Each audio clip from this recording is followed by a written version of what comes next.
Beaucoup pensent que le monde continuera comme avant, que tout ce qui se passe fait partie du cours normal de la vie. Mais je vous le dis, dans les jours à venir, 3 événements vont secouer la terre, et personne ne pourra les arrêter. Ces événements vont secouer les nations, faire trembler l'Amérique et appeler des millions de personnes à choisir leur position. Restez jusqu'à la fin, abonnez-vous et dites-moi dans les commentaires d'où vous regardez afin que je puisse prier pour votre nation car les jours à venir changeront tout. Il y a 4 jours, j'étais au cœur du désert du Negev avec 7 autres croyants, hommes et femmes juifs qui, comme moi, ont trouvé leur Messie en Yeshua. Nous avions jeûné 6 jours, cherchant la face de Dieu par la prière et l'intercession pour Israël et les nations. Ce jour-là, le soleil était impitoyable, nous frappant comme les feux du jugement.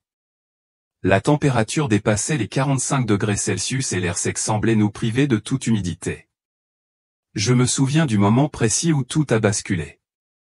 Nous prions en cercle, le visage tourné vers Jérusalem, quand soudain j'ai senti un poids écrasant sur ma poitrine. Ma respiration devint saccadée, puis s'arrêta complètement. Ma vision se brouilla, et la dernière chose que je vis fut mon frère Aaron qui se tendait vers moi tandis que je m'effondrais sur le sable brûlant. Mon cœur, affaibli par des jours de jeûne et la chaleur du désert, a tout simplement lâché. Ce qui s'est passé ensuite défie toutes les lois naturelles et toutes les explications médicales. Pendant 12 minutes et 17 secondes, selon les ambulanciers arrivés plus tard, j'étais cliniquement mort. Plus de pouls, plus d'activité cérébrale, plus de souffle. Mais mon âme, ma conscience, mon essence même était plus vivante que jamais. Je me suis retrouvé dans un lieu indescriptible. Pourtant, je devais essayer. Ce n'était plus le désert. C'était un royaume de lumière si pure, si éclatante qu'elle aurait dû m'aveugler. Pourtant, elle illuminait chaque recoin de mon être. Le sol sous mes pieds n'était ni sable ni pierre, mais quelque chose qui semblait fait d'une adoration cristallisée. Et là, devant moi se tenait celui que j'avais servi pendant 23 ans, mais que je n'avais jamais vu en personne. Jésus Yeshua HaMashiach, le Fils du Dieu vivant. Son apparence ne ressemblait en rien aux peintures des églises, aux images et aux films. Il était à la fois le serviteur souffrant et le roi conquérant, l'agneau et le lion. Son regard contenait la profondeur de l'éternité. Et lorsqu'il me regardait, j'avais l'impression qu'il voyait non seulement qui j'étais, mais aussi qui j'avais été et qui je deviendrais. Sa voix, lorsqu'il parlait, ne sortait pas de mes oreilles mais résonnait dans tout mon être comme si chaque cellule de mon corps avait été créée pour recevoir ses paroles. David, dit-il, et à cet instant, je compris pourquoi le psalmiste écrivait que le Seigneur nous connaît par notre nom. Mon fils, je t'ai amené ici parce que l'heure est avancée et que mon peuple doit être averti. Je tombai à genoux, ou du moins ce que je percevais comme des genoux dans ce royaume spirituel, bouleversé par sa présence. Le poids de sa gloire était indescriptible. Pourtant, il ne m'écrasa pas. Au contraire, il m'emplit d'une paix que je n'avais jamais connue, alors même qu'il s'apprêtait à me montrer des choses qui auraient terrifié n'importe quel mortel. Ce que je vais vous révéler ne m'a pas été donné sous forme de symbole ou de parabole. Il ne s'agissait pas de vision métaphorique ni d'allégorie spirituelle. Jésus m'a montré des événements réels aussi clairs et détaillés qu'un film, des événements qui se dérouleront d'ici fin août 2025. Il m'a permis de les voir afin que je puisse avertir son peuple et que les cœurs se tournent vers lui avant qu'il ne soit trop tard. La première chose qu'il m'a montrée m'a laissé sans voix. J'ai assisté à un grand tremblement de terre, non pas de la terre elle-même, mais des systèmes et des structures sur lesquels les hommes ont bâti leur sécurité. J'ai vu les marchés financiers s'effondrer en quelques heures, non pas lentement comme une récession, mais soudainement, de manière catastrophique, comme un barrage qui cède la panique dans les yeux des dirigeants mondiaux, le désespoir de ceux qui avaient placé leur confiance dans la richesse matérielle, le chaos qui allait suivre. Mais ce n'était que le début. La seconde vision fut encore plus terrifiante. J'ai été témoin d'une grande tromperie se propageant à travers les nations à un mensonge si convaincant, si parfaitement conçu que même les élus risquaient d'y croire. J'ai vu de faux prophètes surgir, non pas de recoins obscurs, mais du cœur même de l'establishment religieux, des hommes et des femmes bénéficiant d'un large soutien, aux références impressionnantes, égarant des millions de personnes par des signes et des prodiges apparemment authentiques, mais orchestrée par l'ennemi lui-même. Puis vint la troisième vision, celle qui me fit pleurer même en ce lieu saint. J'ai vu une grande persécution commencer, non pas dans des pays lointains ou sous des régimes totalitaires, mais dans les nations mêmes qui se disaient autrefois chrétiennes. J'ai vu les croyants être pourchassés, les églises fermées, le nom de Jésus devenir un crime passible d'emprisonnement ou pire. La vitesse à laquelle cette persécution s'est propagée était stupéfiante, comme un incendie dévorant l'herbe sèche. Durant ces visions, Jésus se tenait à mes côtés, le visage empli à la fois de tristesse et de détermination. Il me montrait ces choses, non pas pour m'effrayer, mais pour me préparer. David, dit-il, ces événements serviront mes intérêts. Ils sépareront le bon grain de l'ivraie, le vrai du faux, ceux qui me connaissent vraiment de ceux qui ne savent que me connaître. J'aurais voulu lui demander pourquoi, implorer sa clémence, implorer un délai supplémentaire. Mais en le regardant dans les yeux, j'ai compris. Ce n'est pas la fin de l'histoire. C'est le début du chapitre final, la purification nécessaire avant son retour. Ces événements, aussi terribles soient-ils, font partie de son plan pour réveiller une église endormie et ramener son peuple à lui. Quand j'ai ouvert les yeux dans ce désert, entouré des ambulanciers et de mes frères en pleurs, j'ai su que ma vie avait changé à jamais. Les visions brûlaient dans mon esprit avec une clarté parfaite, et je sentais le poids de la responsabilité peser sur mes épaules comme un manteau indéfectible. J'avais reçu un message que le monde avait besoin d'entendre, et je ne pouvais rester silencieux. Le poids de ce que Jésus me montra ensuite était presque insupportable. Alors que je me tenais dans ce royaume de pure lumière, il leva la main et, soudain, l'espace autour de nous se transforma en une sorte de vaste fenêtre sur la terre. Mais ce n'était pas la terre telle que nous la connaissons aujourd'hui. C'était la terre telle qu'elle sera dans les semaines à venir. La première vision m'a frappé comme un éclair. J'ai vu la grande ville de New York, ce symbole imposant de la réussite humaine et de la puissance financière. Mais quelque chose clochait terriblement. Les rues animées étaient vides, non pas à cause de la guerre ou de la peste, mais à cause de quelque chose de bien plus dévastateur. J'ai vu les écrans numériques de la ville clignoter, affichant des chiffres en chute libre si rapidement qu'ils ne formaient plus que des traînées rouges. Jésus s'est exprimé d'une voix à la fois autoritaire et triste, « David, ce que tu vois, c'est l'effondrement qui commencera le 3 août 2025. En un seul jour, le système financier sur lequel les nations ont bâti leur sécurité s'effondrera comme un château de cartes pris dans un ouragan. J'ai vu avec horreur les banques fermées brutalement, leurs vitrines recouvertes d'affiches imprimées à la hâte. Les gens faisaient la queue sur des pâtés de maison, le visage marqué par la panique et la confusion. Les distributeurs automatiques de billets affichaient des messages d'erreur, les cartes de crédit étaient refusées, et le pouce électronique qui fait vivre le commerce moderne s'est tout simplement arrêté. Mais cela ne s'est pas limité à l'Amérique. J'ai vu Londres, Tokyo, Francfort, toutes subissant simultanément le même coup dévastateur. La vision a changé, et j'ai vu des responsables gouvernementaux dans les salles de crise, le visage blême de peur, réalisant que des décennies d'ingénierie financière s'étaient finalement effondrées sous leur propre poids. Des réunions d'urgence ont été convoquées, mais aucune solution n'a été trouvée. Seules les tentatives désespérées de maintenir l'ordre, alors que le fondement même de l'économie mondiale se désintégrait, ont échoué. Ce qui m'a le plus terrifié, ce n'était pas l'effondrement en lui-même, mais la rapidité avec laquelle il s'est produit.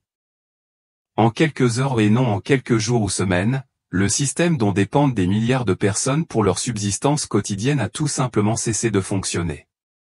J'ai vu des familles qui avaient fait confiance à leur compte de retraite, voir leurs économies disparaître comme un brouillard de deuil. J'ai vu des chefs d'entreprise fixer des caisses vides, incapables de traiter la moindre transaction. Mais alors même que j'assimilais cette première vision, Jésus se préparait à me révéler quelque chose de bien plus sinistre. Le décor changea et je me retrouvai face à ce qui semblait être un immense rassemblement religieux. Des milliers de personnes remplissaient un stade, les mains levées en signe d'adoration, la voix s'élevant dans ce qui ressemblait à une louange sincère. L'atmosphère semblait électrique d'énergie spirituelle. L'espace d'un instant, j'ai cru assister à un grand renouveau. Puis Jésus parla, et ses paroles me glacèrent, « Regarde plus attentivement, mon fils. vois avec des yeux spirituels, pas avec des yeux naturels. Tandis qu'il parlait, ce fut comme si un voile se levait de ma vision. Ce que j'avais perçu comme un feu sacré se révélait être tout autre chose. L'homme sur l'estrade, parlant avec éloquence et puissance, n'était pas oint par l'Esprit de Dieu. Des ombres obscures se déplaçaient derrière lui murmurant à l'oreille, lui abreuvant de paroles qui semblaient vraies, mais qui étaient imprégnées d'un poison mortel. J'ai vu ce faux prophète accomplir des miracles qui semblaient authentiques. Les boiteux marchaient. Les aveugles recouvraient la vue. Des tumeurs disparaissaient sous les yeux de milliers de personnes. La foule éclatait de joie, convaincue d'être témoin de la puissance de Dieu. Mais Jésus m'a révélé la source de ces signes et de ces prodiges, et j'ai pleuré en voyant cela. Cette tromperie, expliqua Jésus, se répandra sur la terre à partir du 12 août 2025. Beaucoup de ceux qui s'appellent par mon nom seront égarés parce qu'ils n'ont pas appris à discerner le saint du profane, entre ma voix et la voix de l'ennemi. J'ai vu des pasteurs, suivis par des millions de fidèles, adhérer à ce faux prophète, approuver son message et entraîner leur congrégation dans les ténèbres spirituelles tout en croyant marcher dans la lumière. Les chaînes de télévision ont diffusé ses discours aux quatre coins du monde. Les dirigeants mondiaux ont sollicité ses conseils. Il a parlé d'unité, d'amour, d'un nouvel éveil spirituel qui apaiserait les divisions de l'humanité. Mais dans le monde spirituel, je voyais la vérité. Cet homme préparait le terrain pour quelque chose de bien plus sinistre, conditionnant le cœur de millions de personnes à accepter des mensonges comme vérité, à adorer une image de Dieu qui ne ressemblait en rien au Christ véritable et vivant. Le plus déchirant fut de voir des croyants sincères, des personnes qui servaient Dieu fidèlement depuis des années, se laisser emporter par cette tromperie magistrale. La vision commença à s'estomper, mais pas avant que Jésus ne me révèle un dernier détail bouleversant. J'ai vu ce faux prophète se tenir dans un lieu qui aurait dû être saint, revendiquant une autorité qui appartenait à Dieu seul, et les multitudes s'inclinant devant lui comme s'il était le Messie lui-même. Alors que cette seconde vision se dissipait, je me suis retrouvé tremblant dans ce lieu de lumière. Mais Jésus n'en avait pas fini avec moi.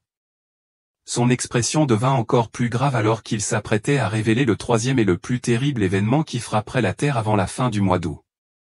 L'atmosphère autour de nous changea une fois de plus, et je sentis que ce que j'allais voir allait mettre ma foi à l'épreuve comme jamais auparavant. Cette vision finale allait révéler non seulement ce qui allait arriver au monde, mais aussi ce qui allait arriver à ceux-là même qui auraient dû être préparés à de tels moments. David, dit Jésus, la voix lourde de ce qu'il allait révéler, ce que je vais te montrer te brisera le cœur comme il a brisé le mien. Mais tu dois le voir et le raconter, car mon peuple dort au lieu de veiller, festoie au lieu de jeûner, joue au lieu de prier.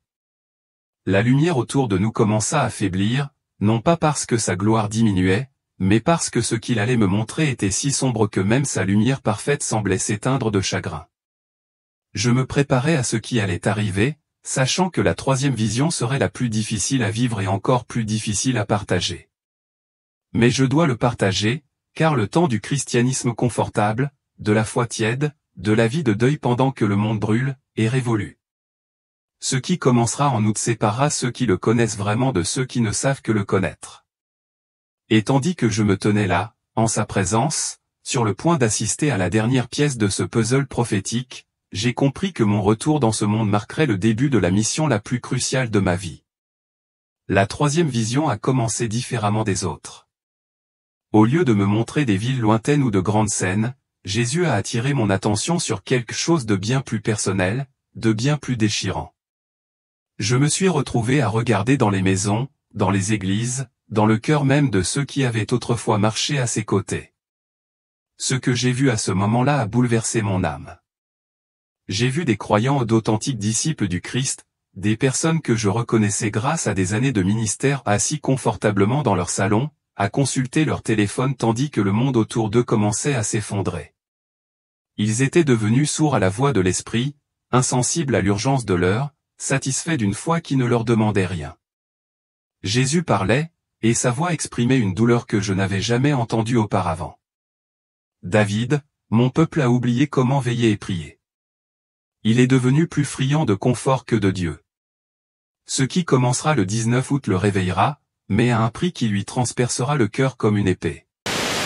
La scène qui se présentait à moi se transforma et je fus témoin d'un événement qui me glaça le sang. J'ai vu des hommes armés circuler dans des quartiers qui semblaient paisibles, familiers et sûrs.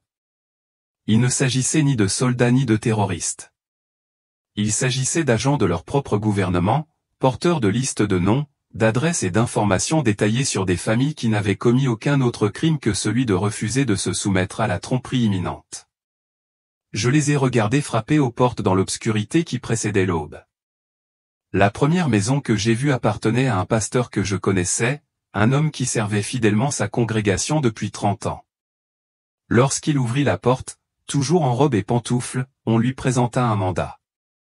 Sa femme se tenait derrière lui, leur Bible serrée contre elle, le visage en larmes, tandis qu'on le menotte. Mais ce n'était pas un incident isolé. Dans plusieurs pays, la même scène s'est déroulée simultanément, des responsables d'église, des enseignants chrétiens, des croyants ayant parlé publiquement de leur foi, tous systématiquement expulsés de chez eux. Les accusations étaient toujours les mêmes, discours de haine, incitation à la division, refus de se conformer aux nouvelles lois sur l'unité religieuse qui avaient été adoptées dans le chaos qui avait suivi l'effondrement financier. Jésus se tourna vers moi, ses yeux reflétant une douleur qui semblait infinie. C'est la persécution dont j'avais prévenu mes disciples qu'elle s'abattrait dans les derniers jours. Mais voyez combien de mes disciples ne sont pas préparés. Ils pensaient que leur vie confortable durerait éternellement. Ils n'ont jamais appris à en calculer le prix. J'ai vu des familles déchirées, des pères étant arrachés de force à leur foyer sous le regard terrifié de leurs enfants.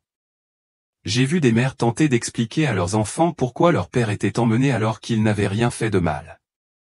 La rapidité et la coordination de ces arrestations étaient époustouflantes, comme si chaque détail avait été planifié depuis des années. Mais ce qui m'a le plus brisé le cœur, c'est de voir à quelle vitesse de nombreux croyants ont cédé sous la pression. Confrontés au choix entre leur foi et leur liberté, entre le Christ et leur confort, trop nombreux sont ceux qui ont choisi la voie de la facilité. J'ai vu des pasteurs signer des documents, renonçant à leurs enseignements antérieurs. J'ai vu des dirigeants chrétiens s'excuser publiquement d'avoir propagé une rhétorique religieuse conflictuelle. La vision m'a montré des églises transformées en centres communautaires, leurs croix enlevées et leurs autels démantelés. Des Bibles furent collectées et détruites lors de cérémonies publiques, tandis que la foule acclamait comme si elle assistait à l'élimination d'un grand mal. La rapidité avec laquelle cette transformation s'est produite était stupéfiante. Ce qui avait pris des siècles à construire a été détruit en quelques semaines. Pourtant, même dans cette obscurité, Jésus m'a montré des lueurs d'espoir qui refusaient de s'éteindre. J'ai vu des croyants qui avaient préparé leur cœur pour un temps comme celui-ci. Ils avaient évalué le prix à payer bien avant l'épreuve. Ce sont elles qui se rendaient joyeusement à leur arrestation, chantant des hymnes tandis qu'on les emmenait. Ce sont ces mères qui disaient à leurs enfants que c'était leur privilège de souffrir pour le nom de Jésus. J'ai été témoin de rassemblements clandestins dans des sous-sols, dans des forêts, dans des endroits cachés, où les fidèles continuaient à se réunir malgré le danger. Ces croyants avaient appris à vivre par la foi plutôt que par la vue, à faire confiance à Dieu plutôt qu'au gouvernement, à trouver leur sécurité au ciel plutôt que sur terre. La persécution, loin d'affaiblir leur foi, ne fit que l'enflammer davantage. Jésus m'a montré une jeune mère cachée dans un bâtiment abandonné avec ses 3 jeunes enfants. Ils y vivaient depuis des jours, survivant grâce au reste de nourriture apporté par d'autres croyants qui risquaient leur vie pour les aider. Tandis qu'elle lisait tranquillement une Bible usée à ses enfants, son visage rayonnait d'une paix qui défiait leur situation. Elle n'avait pas peur, car elle savait que sa vie était cachée avec le Christ en Dieu. Le contraste était saisissant et dévastateur. Ceux qui avaient bâti leur foi sur la commodité et le confort s'effondraient sous la pression. Mais ceux qui étaient déjà morts à eux-mêmes, qui avaient déjà considéré leur vie comme une perte pour le Christ, tenaient bon comme des montagnes inébranlables. J'ai vu l'église clandestine se renforcer alors même que l'église visible s'effondrait. Des croyants qui ne s'étaient jamais parlé auparavant se sont retrouvés unis par leur souffrance commune. La persécution, destinée à détruire la foi, l'a en réalité purifiée, séparant le bon grain de l'ivraie d'une manière que la prospérité n'aurait jamais pu faire. Jésus reprit la parole, sa voix à la fois chargée de tristesse et d'espoir. Mon fils, cette épreuve durera exactement 47 jours. Ceux qui persévéreront jusqu'au bout verront ma gloire d'une manière qu'ils n'auraient jamais imaginée.